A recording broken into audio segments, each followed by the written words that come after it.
Assalamualaikum warahmatullahi wabarakatuh. Hai anak-anak MEM semuanya, apa kabarnya? Semoga anak-anak MEM dalam keadaan sehat dan tetap semangat ya. Nah, sebelum belajar, marilah kita berdoa menyebut agama dan kepercayaan.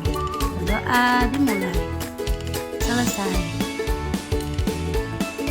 Nah, hari ini kita akan belajar tema 5 Pahlawanku, subtema 1 Perjuangan para pahlawan, dan pembelajaran 1. Nah, tujuan pembelajaran kita hari ini adalah yang pertama, siswa mampu mengidentifikasi peninggalan kerajaan di masa dulu, Buddha dan Islam, serta pengaruhnya bagi wilayah setempat.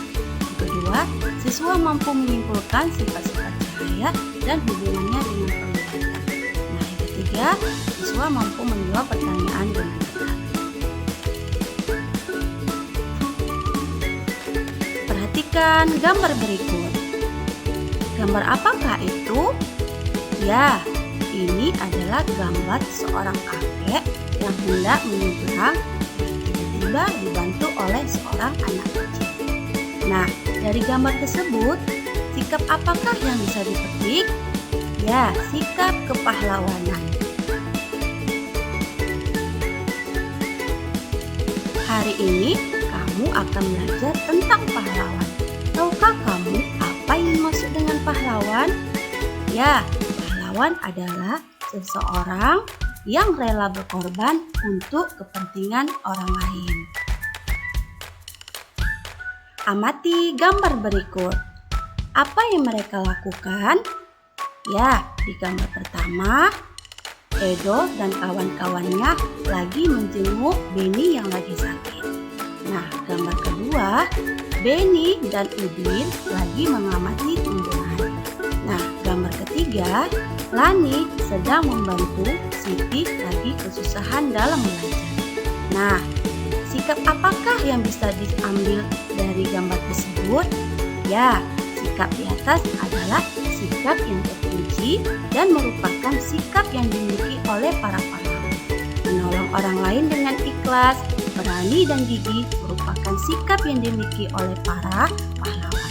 Untuk menghargainya, kamu bisa meneladani sikap kepahlawanan dalam kehidupan sehari-hari. Bagaimanakah perjuangan para tokoh di masa kerajaan Hindu, Buddha, dan Islam?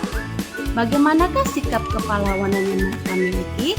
Nah, untuk menjawab pertanyaan di atas, dengarkan teks bacaan ini. Raja Punawarman, Panji segala raja. Raja Punawarman mulai memerintah kerajaan Tarumanegara pada tahun 395 Masehi.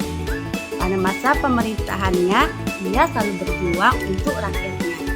Ia membangun saluran air dan memberantas pemberontak.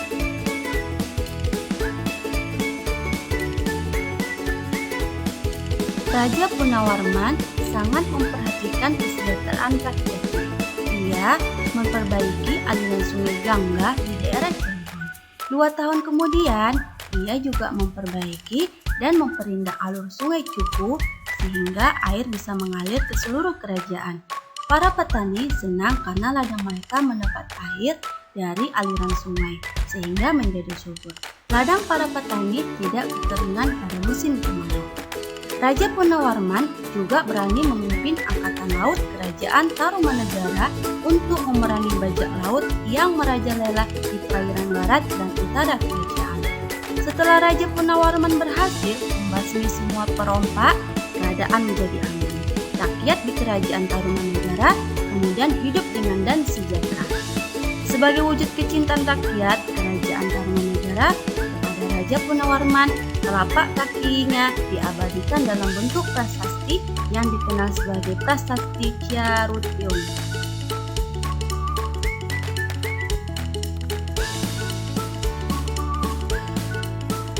Dayu sangat kagum dengan perjuangan Raja Punawarman. Banyak yang telah dilakukan untuk rakyatnya. Sambil duduk duduk di tepi kolam yang jernih airnya, Dayu masih merenungi jasa-jasa Raja Penawarman, terutama pembangunan saluran air. Ia berpikir pasti saluran tersebut sangat bermanfaat bagi masyarakat saat itu. Dayu terus merenung sambil memandangi wajahnya yang terpantul di kolam. Tahukah kamu mengapa Dayu bisa melihat dirinya di air kolam? Air kolam bisa memantulkan cahaya. Kamu akan belajar tentang cahaya melalui percobaan berikut. Nah, selanjutnya kita akan mempelajari sifat-sifat cahaya. Nah, yang pertama, cahaya dapat merambat lurus.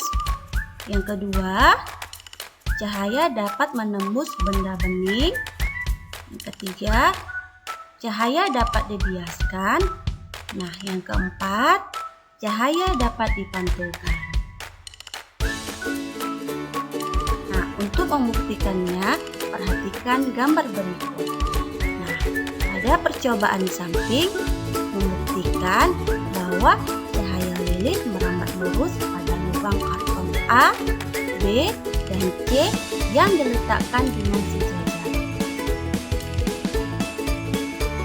Nah, contoh lain dari cahaya merambat lurus adalah yang pertama, lampu sorot. Yang kedua, cahaya proyektor. Nah, yang ketiga, cahaya matahari. Nah, percobaan membuktikan cahaya dapat dipantulkan. Nah, perhatikan gambar di samping. Nah, pada percobaan di samping membuktikan bahwa cahaya senter dapat dipantulkan ketika mengenai permukaan benda yang mengkilap seperti cermin. Contoh lain dari cahaya dapat dipantulkan adalah cahaya senter dapat dipantulkan oleh cermin. Nah, contoh dari cahaya dapat dibiaskan, coba perhatikan gambar di samping. Pensil dimasukkan ke dalam gelas yang berisi air. Nah, coba lihat gambar di samping. Pensil terlihat lurus atau tidak? Hal ini membuktikan bahwa cahaya dapat dibiaskan.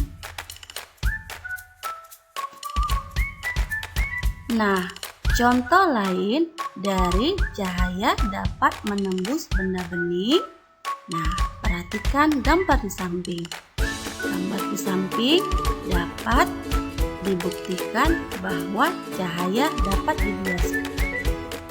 Nah, contoh lain dari cahaya dapat menembus benda bening adalah yang pertama, cahaya senter dapat menembus gelas yang bening. Yang kedua, cahaya senter dapat menembus mangkok yang bening. Nah, yang ketiga, cahaya matahari dapat menembus kaca yang bening. Untuk anak-anak MEM, untuk lebih jelasnya tentang materi yang sudah menjelaskan, MEM akan memberikan tugas kepada kalian. Nah, ini tugasnya nak ya, kerjakan. Dan pada pembelajaran kali ini,